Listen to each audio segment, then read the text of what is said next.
اعوذ باللہ من الشیطان الرجیم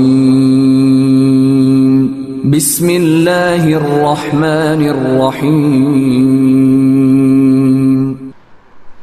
السلام علیکم ورحمۃ اللہ وبرکاتہ۔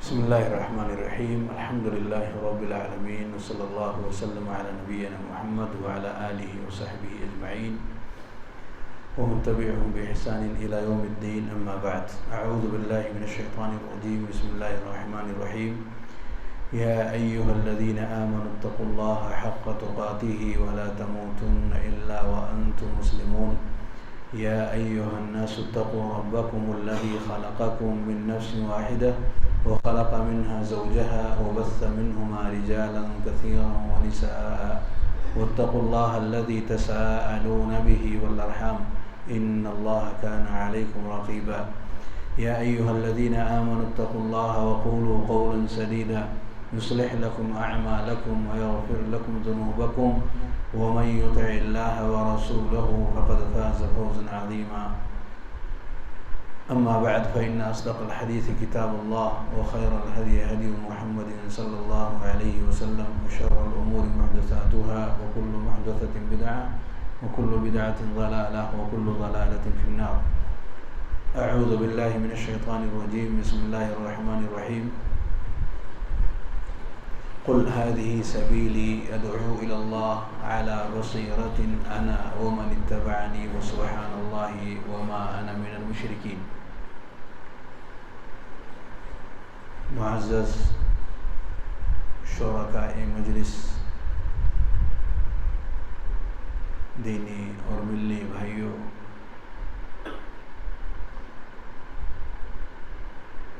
آج کے اس درس کے اندر دعوت الی اللہ سے متعلق کچھ باتیں آپ کے درمیان رکھنے کی سعادت حاصل کر رہا ہوں۔ اللہ رب العالمین سے دعا ہے ہم سب کی حاضری کو قبول فرمائے، اور جس طریقے سے اس نے ہم تمام کو اس مبارک جگہ کے اندر اکٹھا فرمایا، اپنی جنت کے اندر اکٹھی فرمائے۔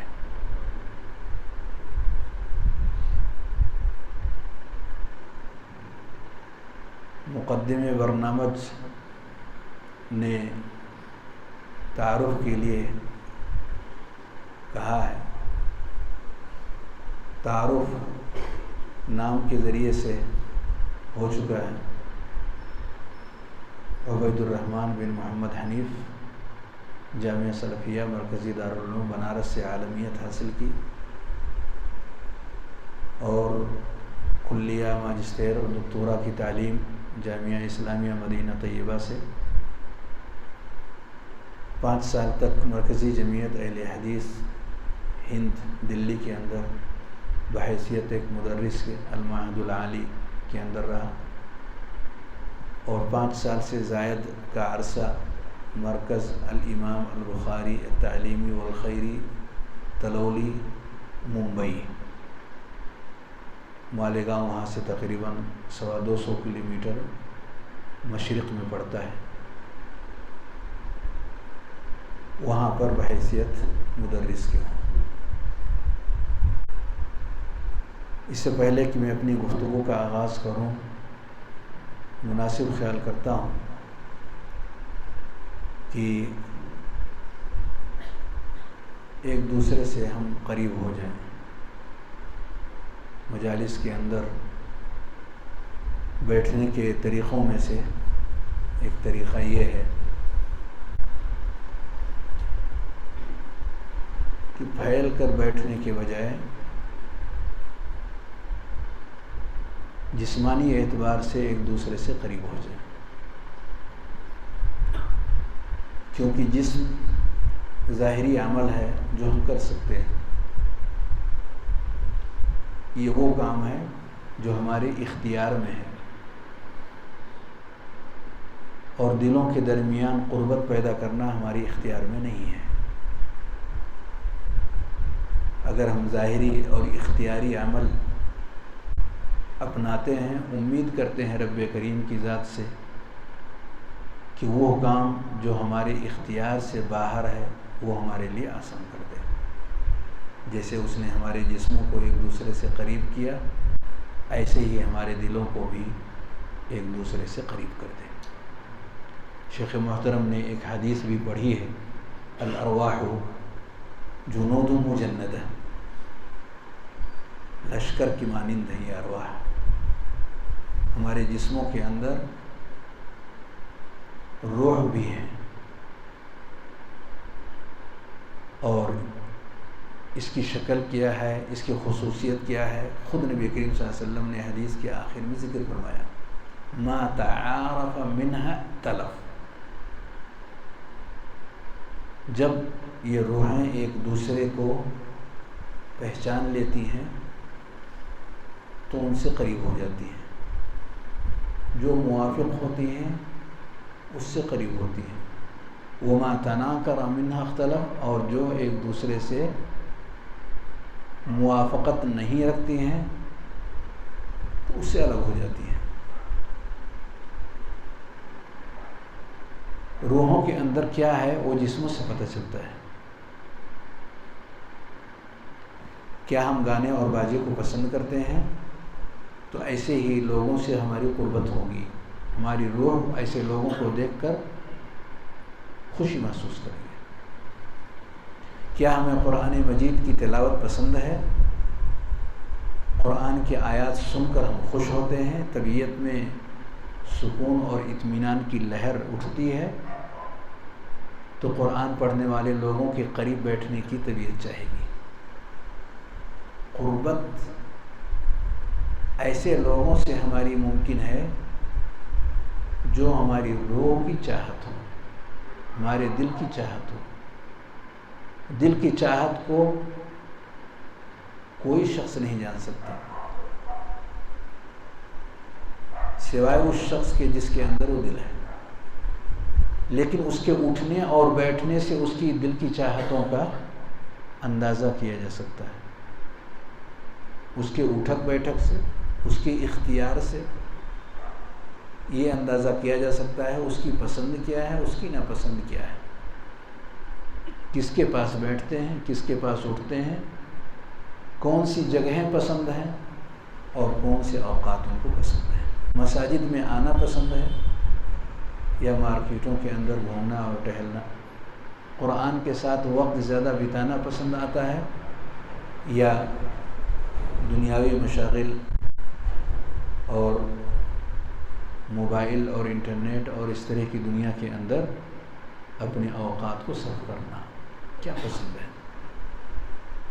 اس اعتبار سے انسان جب اپنے جیسی روحوں کو دیکھتا ہے، اپنے جیسے اشخاص کو دیکھتا ہے تو اس سے قریب ہونے کی طبیعت چاہتی ہے، یہ تلف۔ ورنہ طبیعت یہ چاہے گی کہ کب ان سے دوری ہو جائے، اگر روحوں کی پسند کی چیزیں اگر وہاں پہ نہیں ہوتی۔ علی کل حال آج کے درس کا جو موضوع ہے دعوت الی اللہ کے باب میں سلف صالحین کا طریقہ۔ ایک فریضہ ہے دعوت الی اللہ، ایک عظیم الشان فرض منصبی ہے، اور اس فریضے کی عظمت اور برکت کے لیے صرف اتنا ہی کافی ہے کہ یہ انبیاء کرام اور بھیجے ہوئے رسولوں کے فرائض منصبی رہے ہیں۔ رب کریم نے لوگوں کو اسی عظیم الشان فریضے کے ساتھ لوگوں کے درمیان بھیجا،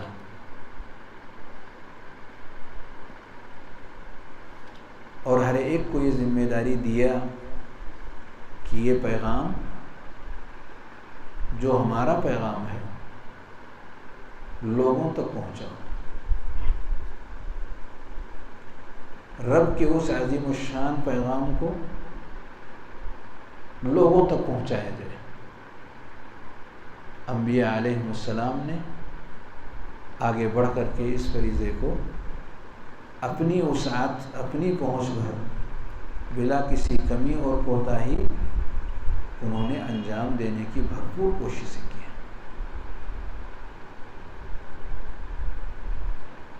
اور ان کوششوں کا ہرگز یہ مفہوم نہیں آتا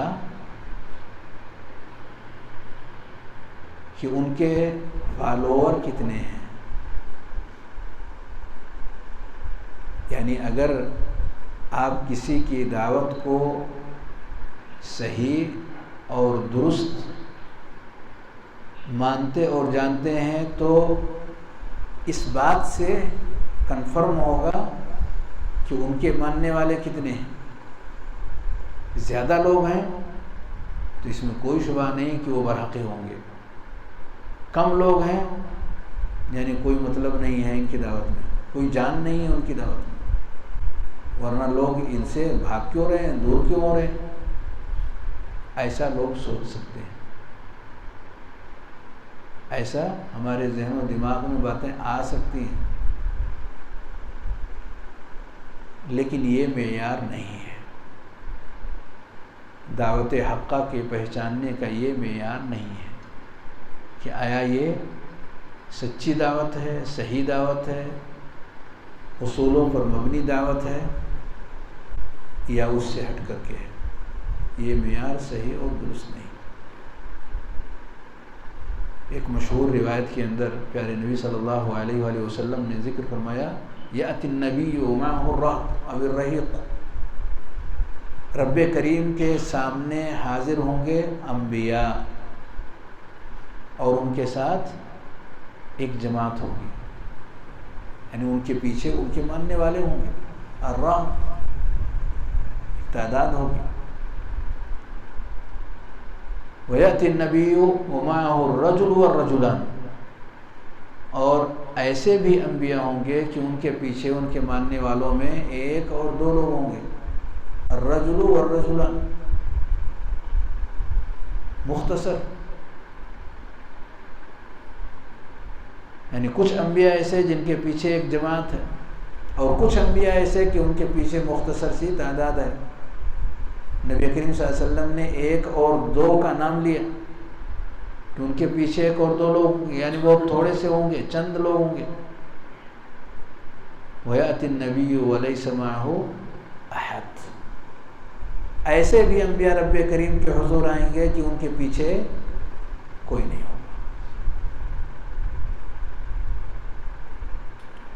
آپ کام کرتے جاتے ہیں، فالوور نہیں ہیں، طبیعت مقدر ہو گئی، ڈھیلے پڑ گئے، کوئی فائدہ نہیں، کسی کو اس سے فائدہ ہی نہیں ہو رہا ہے۔ یہاں جا کر کے آدمی کمزور پڑنے لگتا ہے۔ اس حدیث کے اندر ایسے لوگوں کی اس سمجھ کو جو فالوور کے اوپر اپنی دعوت کو موقوف رکھیں کہ کتنے لوگ ان کے پیچھے ہیں، اس کو رد کر دیا گیا۔ کہا ایسے بھی انبیاء آئیں گے کہ ان کے پیچھے ایک بھی نہیں ہوگا۔ کیا معنی؟ انہوں نے محنت نہیں کیا، انبیاء نے محنت نہیں کی، رب کریم کے پیغام کو انبیاء نے نہیں پہنچایا، کمیوں اور کوتاہی ان کی اس دعوت کے اندر رہی، یا حکمت سے وہ لوگ دور تھے، یا دعوت کے جو اہم ترین اصول ہیں ان سے وہ غافل تھے؟ نعوذ باللہ، ایسا کچھ بھی نہیں تھا۔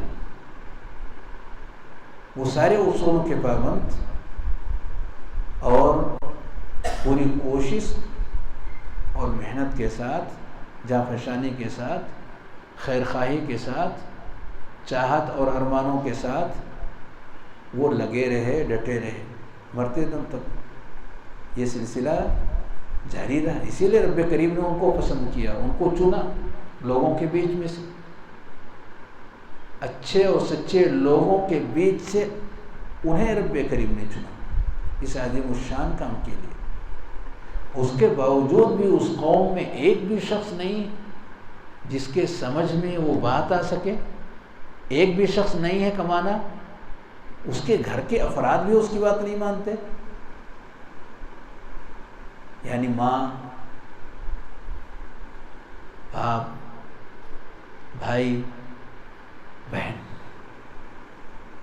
ایک گھر کے اندر رہنے والے لوگ، بیوی، بچے، ایک بھی نہیں جو ماننے والا ہو۔ پیارے نبی صلی اللہ علیہ وسلم فرماتے ہیں وَلَيْسَ مَعَهُ أَحَدٌ، اس کے ساتھ کوئی بھی نہیں، یعنی یہ جن کا نام ابھی لیا گھر کے افراد کے طور پر، یہ بھی نہیں۔ تو اب یہ بتائیے کہ اگر کسی کے گھر میں ایسے افراد ہوں جو نماز نہیں پڑھتے، تو کیا آپ نماز کے بارے میں یہاں درس دے سکتے ہیں؟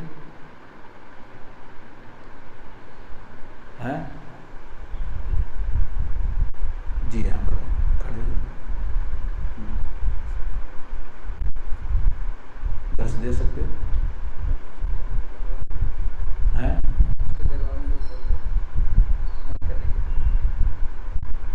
ابھی کیا سوال تھا؟ سوال دہرائیے۔ ہاں، درس دے سکتے،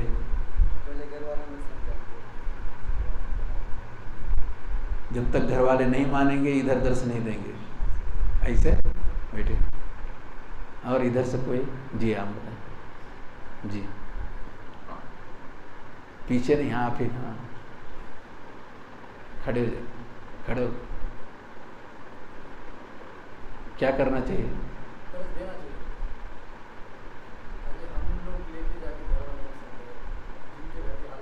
ایک آدمی کھڑا ہوتا، گھر کی خبر لو، کیا بولتے؟ گھر کی خبر لو، اپنے بچے کو تو سدھار نہیں سکے، اپنے بھائی کو تو کچھ کر نہیں سکے، آئے ہیں سارے لوگوں کو سدھارنے کے لیے، سارے لوگوں کو بتانے کے لیے، ایسا ایک آدمی کھڑے ہو کر کہتا ہے۔ جزاک اللہ خیر، تشریف رکھیے۔ آپ اس سے اندازہ کر سکتے ہیں کہ یہ سب باتیں غلط ہیں، یہ سب باتیں غلط ہیں، یہ سب اعتراضات غلط ہیں۔ کہ پہلے اپنے گھر کی خبر لو، گھر کی خبر لو یعنی انہیں پہلے سدھارو، پہلے انہیں ٹھیک کر لو، اس کے بعد آ کر کے باقی لوگوں کو ٹھیک کرو۔ ٹھیک کرنے کی ذمہ داری رب نے کسی کو دی؟ انبیاء کی ذمہ داری کیا رہی ہے؟ وہی ذمہ داری دعات کی ہے۔ کیا ہے انبیاء کی ذمہ داری؟ جی پہنچانا۔ انبیاء کی ذمہ داری ہے پہنچا دینا، بتا دینا، سمجھا دینا، راستہ دکھا دینا۔ تو یہاں کھڑے ہو کر جب درس دے رہے ہیں تو یہ کیسے پتہ چلا کہ گھر میں لوگوں کو نہیں سمجھایا گیا، گھر کے افراد کو نہیں بتایا گیا؟ کہاں سے ہم نے یہ مسئلہ نکال لیا؟ اس لیے کہ وہ نماز نہیں پڑھتا ہے، اس یہاں سے ہم نے مسئلہ نکالا؟ اور جس کو جو چیز ہم سمجھا دیں پتھر کی لکیر بھر کر کے وہ اسے لے کر چلتا بنے، ایسا ہے؟ کیا مدینہ کے اندر منافقین نہیں تھے؟ نبی صلی اللہ علیہ وسلم نے نہیں سمجھایا؟ ان کے سمجھ میں باتیں نہیں آئیں؟ کچھ ایسی چیزیں تھیں جو نبی کریم صلی اللہ علیہ وسلم انہیں نہ سمجھا سکے ہوں؟ کیوں وہ کفر کو چھپائے بیٹھے رہے اور اسلام کو ظاہر کرتے رہے؟ ایسا نہیں ہوا؟ کتنا دھوکہ دیا انہوں نے، پیارے نبی صلی اللہ علیہ وسلم اور دیگر صحابہ کو مذاق اڑایا انہوں نے، نبی کریم صلی اللہ علیہ وسلم کا، آپ کے ساتھیوں کا، پوری صورت ہی ان کے نام پر رب کریم نے اتار دی ان کی پہچان کرنے کے لیے۔ آپ پہچان لیں کون لوگ؟ نبی کریم صلی اللہ علیہ وسلم نے کوئی کمی اور کوتاہی نہیں چھوڑی تھی، مکمل طور پر آپ نے ہر ایک کو سمجھانے کی کوشش کی، بتانے کی کوشش کی۔ اور دن رات جو سائے کی طرح سے نبی کریم صلی اللہ علیہ وسلم کے ساتھ لگے رہتے تھے اور آپ کے دفاع میں کوئی آپ کو نقصان نہ پہنچا سکے، جو آپ کے آگے اور پیچھے آپ کی حفاظت پر مامور تھے، کیا وہ مسلمان ہو گئے؟ میری مراد ہے ابو طالب سے، مسلمان ہوئے؟ نبی کریم صلی اللہ علیہ وسلم نے ان کے اوپر کچھ محنت کیا؟ ان کا نام تو احادیث میں آیا ہی ہے کہ نبی کریم صلی اللہ علیہ وسلم ان کے سر کے پاس آ کر کے مرتے دم تک اپنی دعوت پیش کرتے رہے. قل یا عم لا الہ الا اللہ وحاج لک بہا عند اللہ. آپ کہتے رہے ان سے کہ کلمہ پڑھ لیجئے، اقرار کر لیجئے، مان لیجئے لا الہ الا اللہ. یہ ایک حجت اور دلیل ہوگی رب کریم کے یہاں آپ کے تعلق سے. قبول کر لیں. قبول کیا انہوں نے. کیا نبی کریم صلی اللہ علیہ وسلم کی محبت میں کوئی کمی تھی؟ پیش کرنے میں کوئی کمی تھی؟ سمجھانے میں کوئی کمی تھی؟ نہیں. دنیا غالب تھی ان کے اوپر. لوگ کیا کہیں گے؟ باپ دادا کے طریقے کو مرتے مرتے دم تک اس نے چھوڑ دیا. یہ رکاوٹ ان کے اوپر غالب تھی. تو پیش کرنے کی پیشی میں کوئی کمی نہیں، لیکن وہاں رکاوٹوں کا ہجوم ہے. اس بنیاد پر انسان اسے قبول نہیں کر پاتا. یہ توفیق ہے رب کریم کی طرف سے کہ انسان اگر اس نعمت کو پائے تو رب کریم کا شکر ادا کرے. الحمدللہ الذی ہدانا للاسلام. بہت بڑی توفیق کی بات ہے. اور اسی لیے ہم سورہ فاتحہ میں دعا بھی کرتے ہیں اہدنا الصراط المستقیم. صراط مستقیم پر چل رہے ہوں تب بھی ہم یہ دعا کرتے ہیں اہدنا الصراط المستقیم صراط الذین انعمت علیہم. ان کے راستے پر.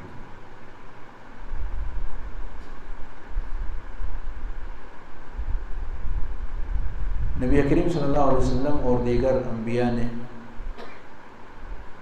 پیغام رب کریم کا لوگوں تک پہنچایا. وہ پیغام کیا تھا جو آپ پہنچاتے رہے زندگی بھر؟ جی آپ جی کھڑے ہو کے. ایک اللہ کی عبادت کرنا. ایک اللہ کی عبادت کا پیغام سارے انبیاء اپنے ماننے والوں کو پہنچاتے رہے. ان اعبدوا اللہ واجتنبوا الطاغوت. کہ صرف ایک رب کی عبادت کریں جس نے ہم سب کو پیدا کیا اور اس کے علاوہ کی عبادتوں سے بچیں.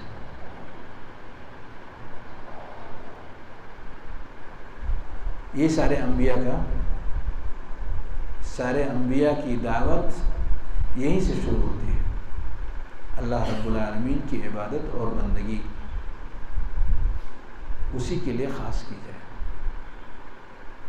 رب سے لوگوں کو جوڑا جائے، یہ ہے دعوت کا خلاصہ. اللہ رب العالمین سے کائنات کے لوگوں کو قریب کیا جائے،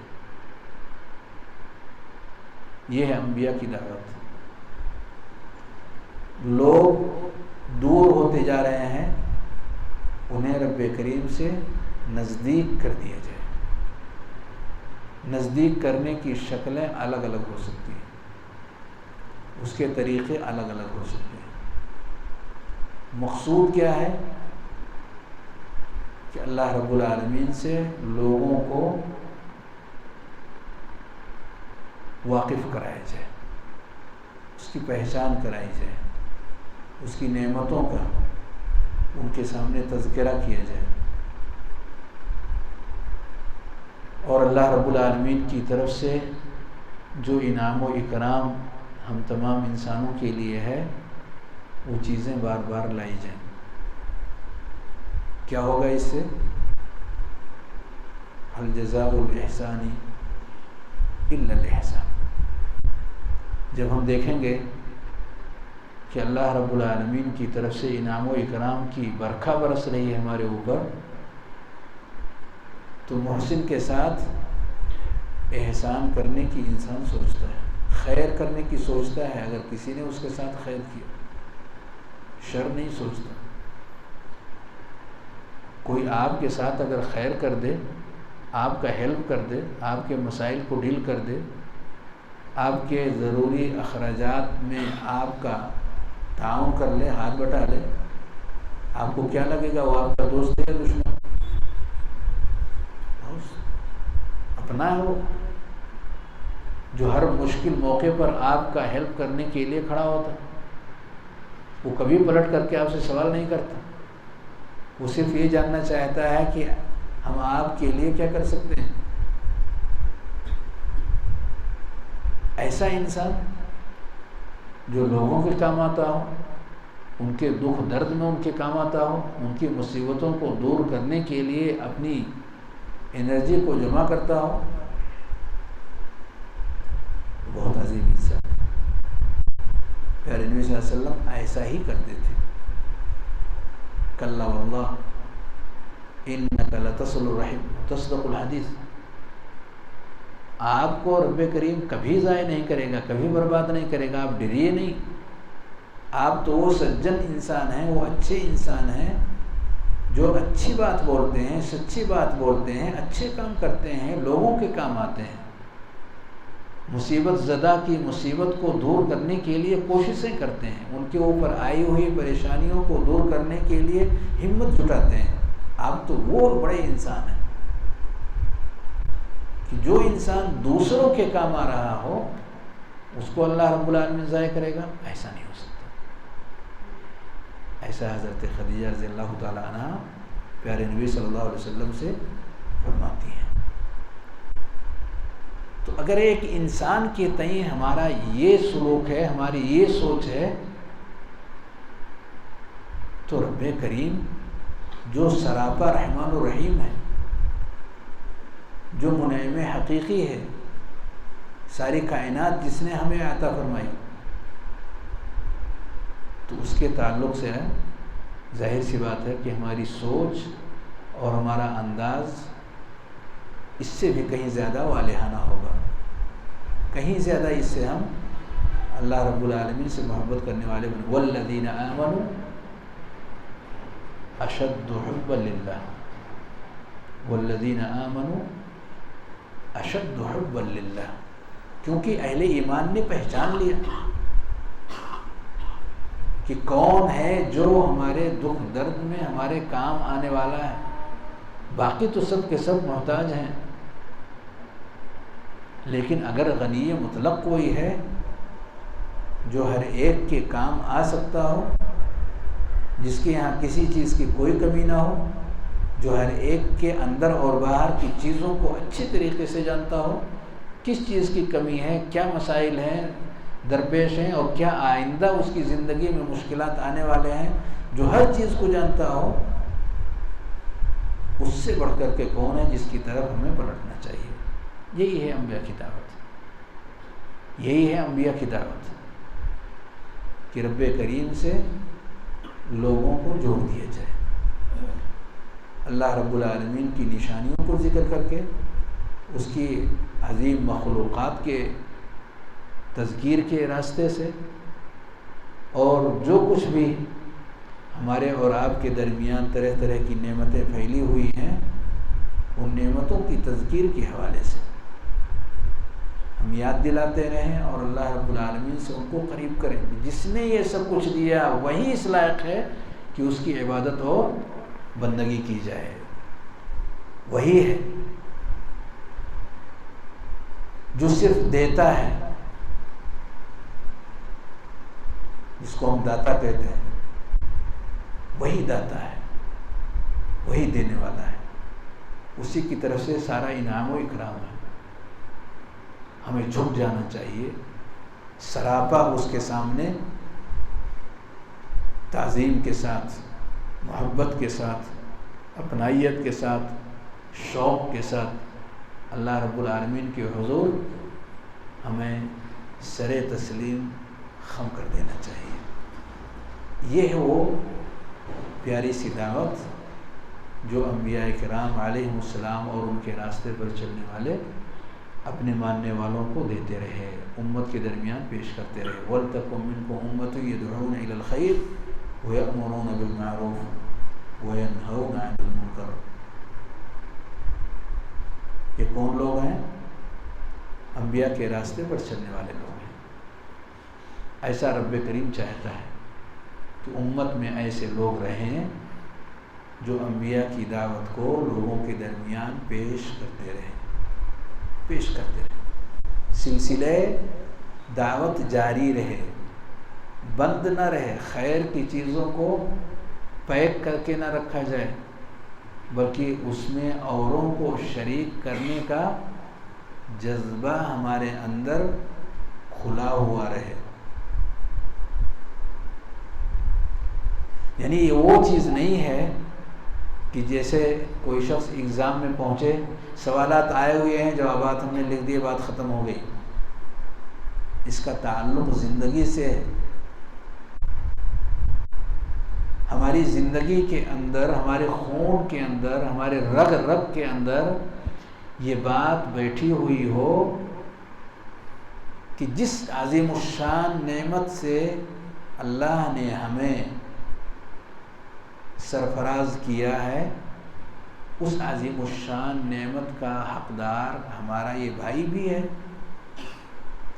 پر وہ پہچانتا نہیں ہے اس نعمت کو، اور ہمیں اس نے پہچان کروا دی۔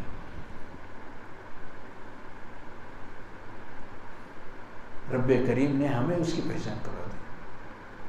یمنون علیک ان اسلموا قل لا تمنوا علی اسلامکم بل اللہ یمن علیکم ان ہداکم للایمان۔ اللہ رب العالمین کا شکر ہے، رب کریم کی تعریف ہے کہ اس نے ہمیں اسلام کو سمجھنے کی، اسلام پر چلنے کی، اسلام کو قبول کرنے کی توفیق بخشی۔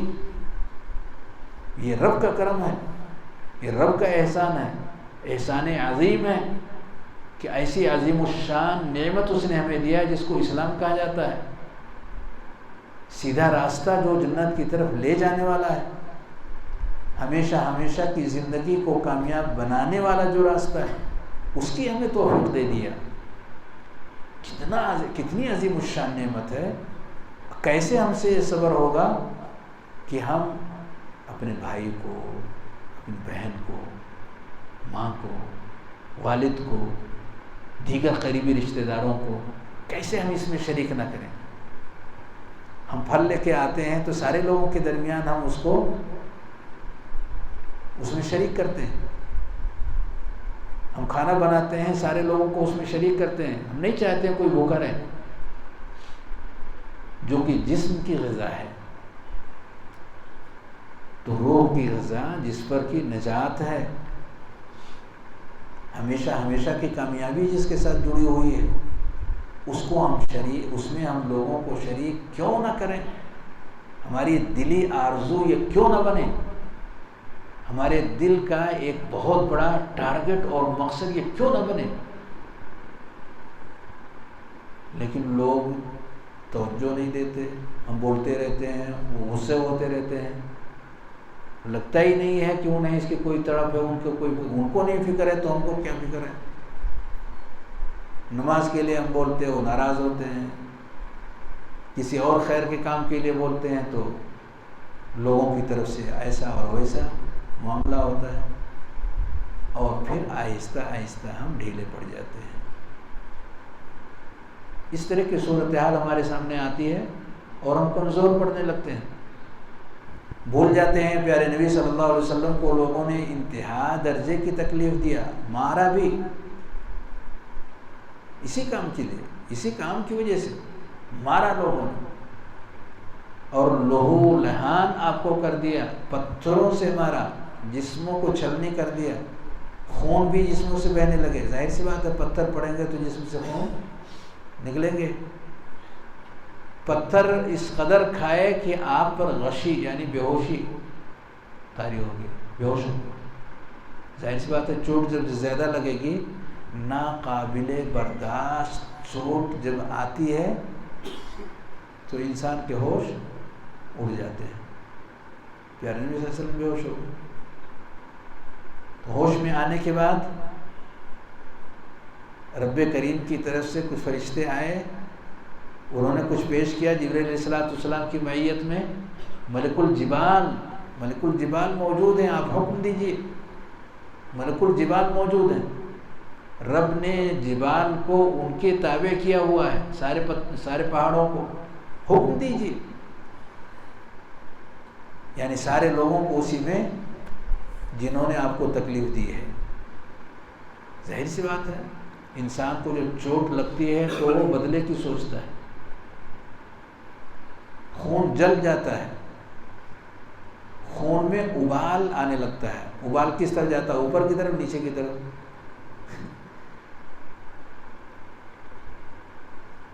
اوپر کی طرف کہاں تک جائے گا یہ ہے؟ جب خون گرم ہوگا تو کدھر جائے گا؟ اوپر کی طرف. کہاں تک اس کی معراج ہوگی؟ کہاں تک یہ پہنچے گا؟ یہ خون آپ کے دماغ تک پہنچے گا.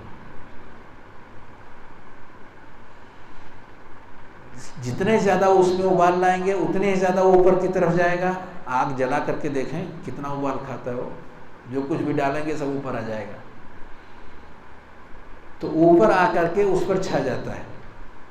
جو سوچنے اور سمجھنے کی جو قوت ہے اس کو ڈھانپ لیتا ہے. اب بتائیے جب آپ اتنی زیادہ جب ناراض ہو جائیں گے کہ وہ ابال بلندی کی طرف جائے اور وہ آپ کے سوچنے اور سمجھنے کی صلاحیتوں کو ڈھانپ لے، تو جو کام بھی آپ کریں گے وہ کام غلط سمت میں اور نقصان اور تکلیف والے راستے کی طرف آپ کو لے جا سکتا ہے. اس لیے انسان کو کیا کرنا چاہیے؟ کنٹرول. والکاظمین الغیظ، غصے کو پی جانے والے یعنی وہ ہمارے خونی ہیجان کو بڑھا رہا ہے، ہم خونی ہیجان کو کم کر رہے ہیں. یعنی خون کو ہم نارمل کر رہے ہیں. کنٹرول اس کو ہم کنٹرول کر رہے ہیں. تو اسے آپ نے کنٹرول کر لیا تو یہ اپنا کام جاری رکھے گا. عقل والا فیصلہ، سمجھ والا فیصلہ، صحیح اور درست فیصلہ. تو اگر کسی نے اپنے آپ کو کنٹرول کر لیا غصے کی حالت میں تو وہی ہوگا جو اس آیت کے بعد میں کہا گیا والعافین عن الناس. معاف کر دیتے ہیں، جانے دو، غلطی ہوئی ہے، سامنے والے سے غلطی ہو گئی، فوراً ہی اس کے بعد یہ معاملہ پیش آ جائے گا. جس نے بھی اپنے غصے کو کنٹرول کر لیا، جو غصہ کنٹرول کرنا جانتا ہے، اپنے آپ کو روک لینا جانتا ہے، جب وہ روک لے گا یعنی نفس کی چاہتوں کو حاصل کرنے کے بجائے نفس کو واپس کر دیتا ہے، تو جو یہ کرنا جانتا ہے وہ اس کے بعد والے مرحلے کی طرف بڑھ جائے گا. جانے دو، معاف کرو، انجان تھے، نادان لوگ، مروا کراما وَإِذَا مَرُّوا بِاللَّغْوِ مَرُّوا کراما. نہایت ہی شرافت کے ساتھ اپنے دامن کو بچاتے ہوئے وہاں سے وہ نکلنے کی کوشش کرتے ہیں. پیارے نبی صلی اللہ علیہ وسلم نے بھی ایسا ہی کیا. کیا کہا تھا اس موقع پر نبی کریم صلی اللہ علیہ وسلم نے؟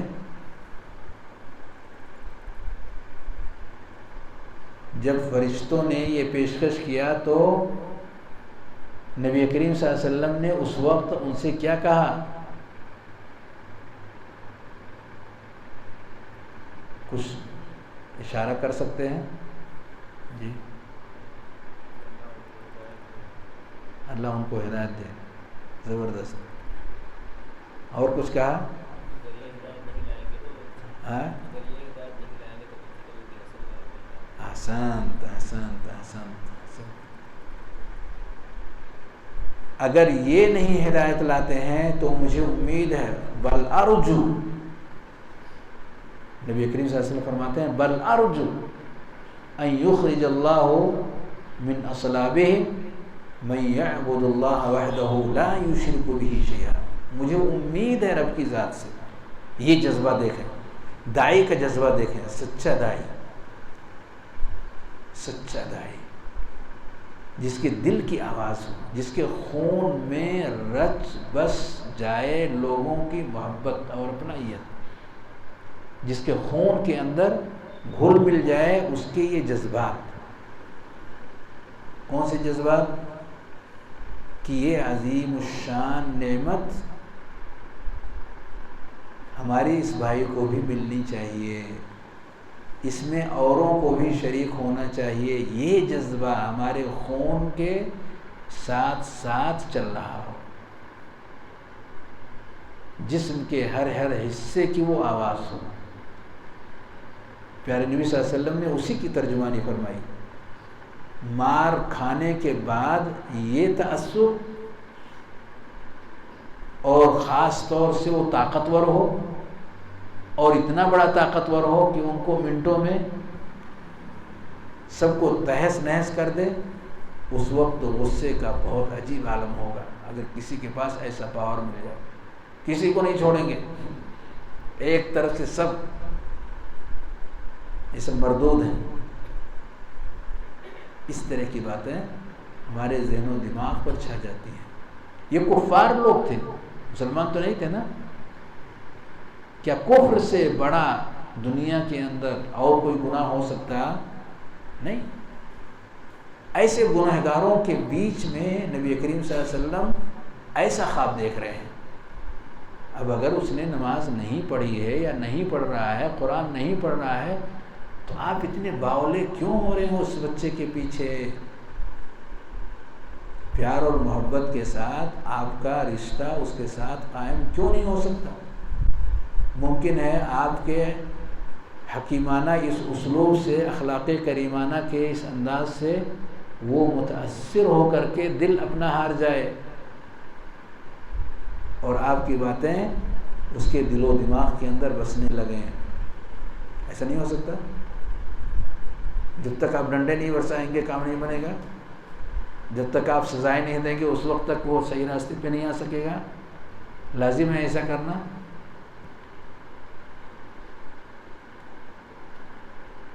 کیا ایسا نہیں ہے کہ رب کریم نے بھیجا بعض انبیاء کو بعض سرکشوں کی طرف اور کہا وَقُولَا لَهُ قَوْلًا لَيِّنًا لَعَلَّهُ يَتَذَكَّرُ أَوْ يَخْشَىٰ؟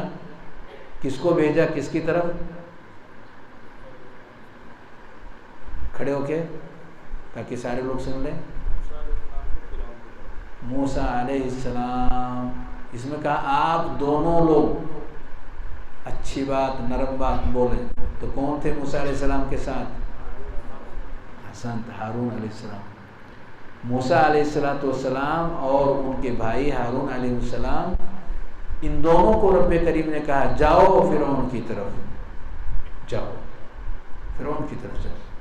کرنا کیا ہے فرعون کی طرف جا کر کے؟ قُولَا لَهُ قَوْلًا لَيِّنًا، نرم بات بولنا. کلمۃ الحق عند سلطان جائر.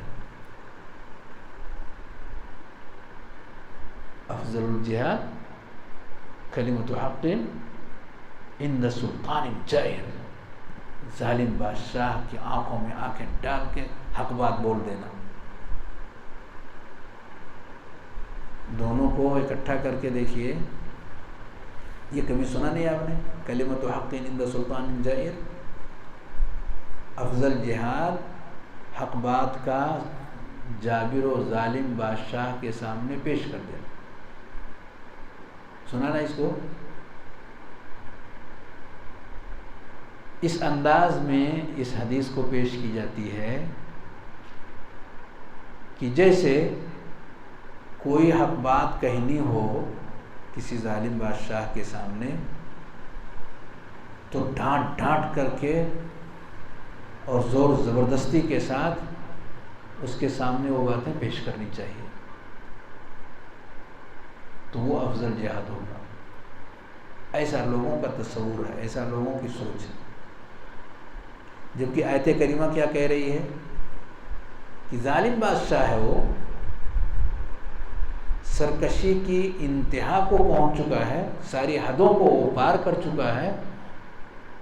انا ربکم الاعلی، میں تمہارا رب ہوں، کہہ رہا ہے ما علمت لکم من الہ غیری، میرے علاوہ کوئی لائق عبادت نہیں ہے، میں ہی ہوں جس کی عبادت آپ کر رہے ہیں۔ وہ کہہ رہا ہے، سرکشی کی انتہا ہے، یہ رب کے سارے حقوق پر اس نے ڈاکہ ڈال دیا۔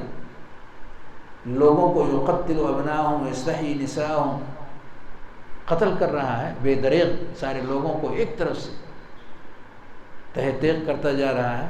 ایسا سرکش انسان، نہ لوگوں کو چھوڑا، نہ لوگوں کے معبود کو چھوڑا، سب پر ظلم اور زیادتی کی انتہا کر دی۔ رب کریم کیا کہتا؟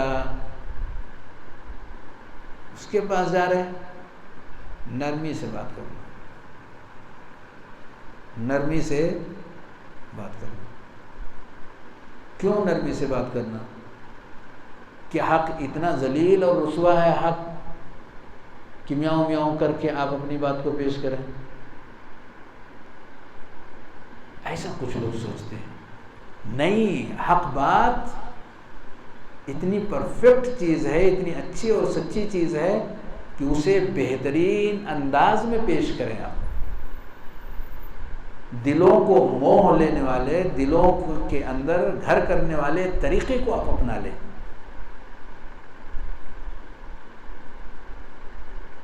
دوائیں اگر کڑوی ہوں تو کیپسول کی شکل میں دی جاتی ہیں، تو کیا آسانی سے اس کو ہم اندر نہیں کر لیتے؟ لیکن اگر کیپسول کو ہٹا دیں اور انہی دواؤں کو نارمل طریقے سے ہاتھ میں رکھ کر کے اور اسے کھائیں تو زبان اس کی کرواہٹ سے تلملا اٹھے گی، اور اندیشہ ہے کہ آئندہ وہ دوائیں وہ کبھی ہاتھ نہ لگائے۔ اسی سے بچنے کے لیے اللہ رب العالمین نے طریقہ ہم کو دیا، یہ طریقہ اختیار کرو۔ اس طریقے سے ہم اپنی بات کو، اپنی بات یعنی رب کریم کے پیغام کو اس تک پہنچا سکتے ہیں، ہر انسان تک پہنچا سکتے ہیں۔ یہ انبیاء کا طریقہ ہے۔ تو وہ جو نبی کریم صلی اللہ علیہ وسلم کے واقعے کے اندر موجود ہے، اس کے اندر ایک الگ درس تھا، اور یہ جو موسیٰ علیہ السلام اور ہارون علیہ السلام کے واقعے کے اندر ذکر کیا گیا ہے، اس میں ایک الگ ہی پہلو ہے۔ نبی کریم صلی اللہ علیہ وسلم کے واقعے میں خیر خواہی کا جذبہ پایا جاتا ہے، اپنائیت۔ آپ چاہتے ہیں کہ ہر شخص تک رب کریم کی یہ نعمت پہنچے، نعمت ہے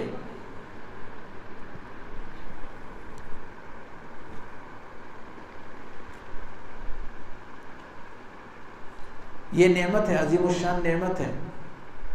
اس نعمت کو ہر ایک تک پہنچنا چاہیے۔ یہ نبی کریم صلی اللہ علیہ وسلم کے واقعے سے ہم کو ملتا ہے۔ مجھے امید ہے اللہ کی ذات سے کہ اگر یہ نہیں سدھرتے ہیں تو ان کی آنے والی نسلیں سدھریں گی۔ ایسا نبی کریم صلی اللہ علیہ وسلم، یعنی ہر داعی کے اندر یہ جذبہ پایا جانا چاہیے، ہر شخص کے اندر۔ داعی کا مطلب ہر شخص کے اندر جس کے پاس نعمت ہے وہ اپنے بھائی کے تئیں اس کے لیے فکر مند ہو۔ اور موسیٰ علیہ السلام کے واقعے سے کیا ملتا ہے کہ وہ جو فکر مندی ہے وہ جیسے تیسے لوگوں کے ساتھ شیئر نہ کی جائیں، ایک ڈھنگ سے کیا جائے، ایک اچھے انداز سے کیا جائے، نرمی والے انداز سے، حکمت والے انداز سے، ایک طریقہ اختیار کیا جائے جو دلوں کو موہ لینے والا طریقہ ہو۔ کسی چیز کو ایک انداز سے اگر پیش کی جاتی ہے تو امید کی جاتی ہے کہ وہ قابل قبول ہو، اور نہیں تو وہ رد ہو سکتی ہے۔ آیت کریمہ جو میں نے پڑھی تھی سورہ یوسف کی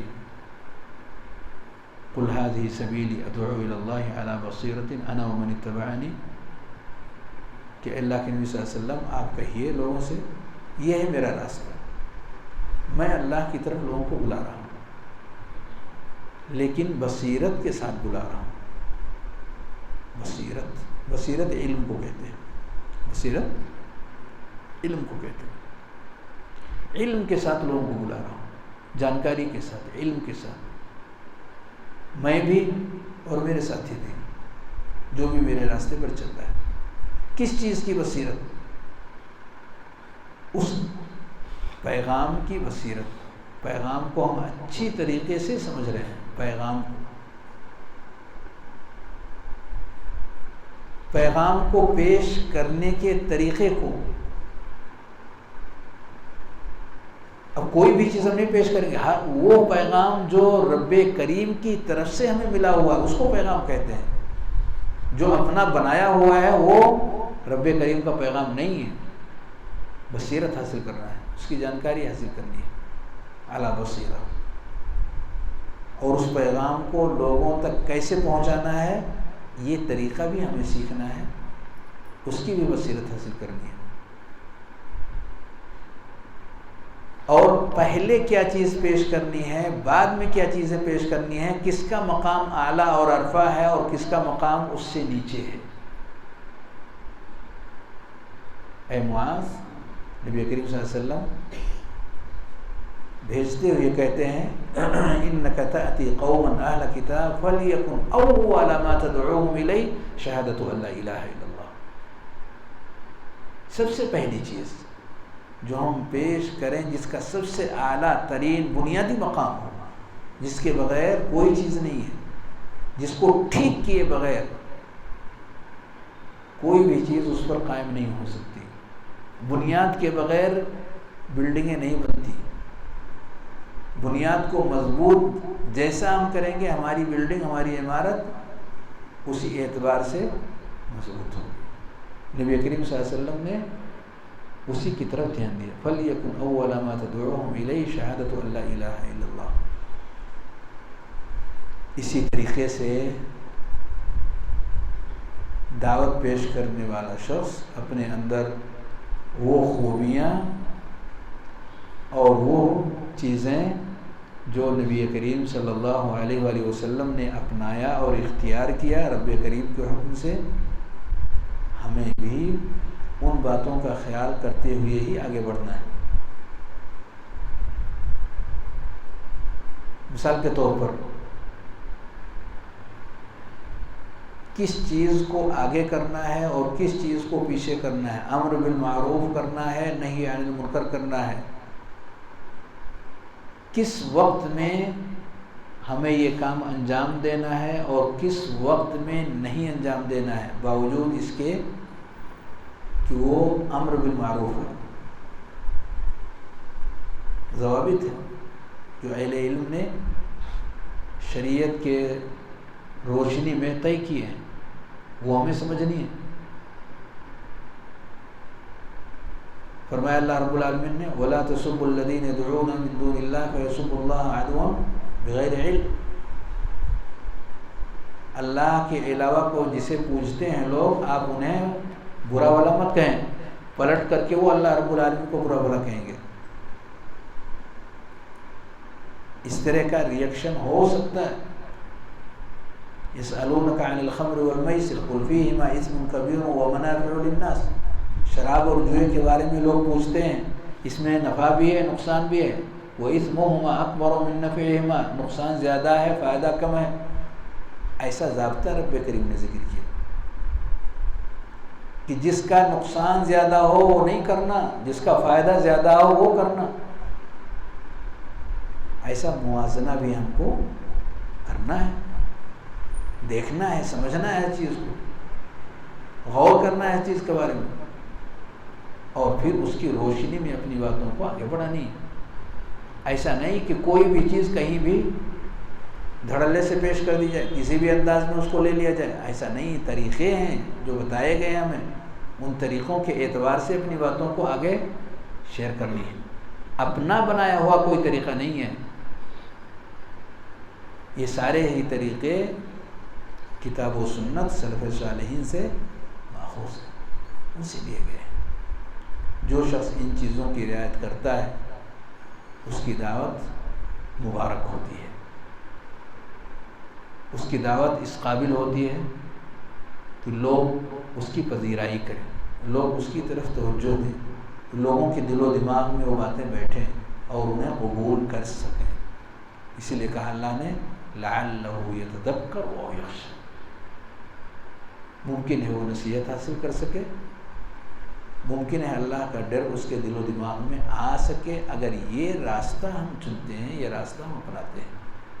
جلد بازی کے راستے سے اپنے آپ کو ہم بچا کر کے، نادانی والے راستے سے اپنے آپ کو اگر روک کر کے، اگر ہم علم، رفق اور بصیرت کے راستے کو اگر ہم چنتے ہیں تو یقیناً ہم اپنی دعوت کو بہتر اور افضل بنانے کی کوشش کریں گے۔ اللہ رب العالمین ہم سب کو خیر کے ساتھ اچھی اور سچی باتیں لوگوں تک پہنچانے کی توفیق عنایت فرمائے، اسی پر ہم سب کو قائم رکھے، اسی پر ہمارا خاتمہ فرمائے۔ آمین وآخر دعوانا ان الحمد للہ رب العالمین، صلی اللہ وسلم علی نبینا محمد وعلی آلہ وصحبہ اجمعین۔ السلام علیکم ورحمۃ اللہ وبرکاتہ۔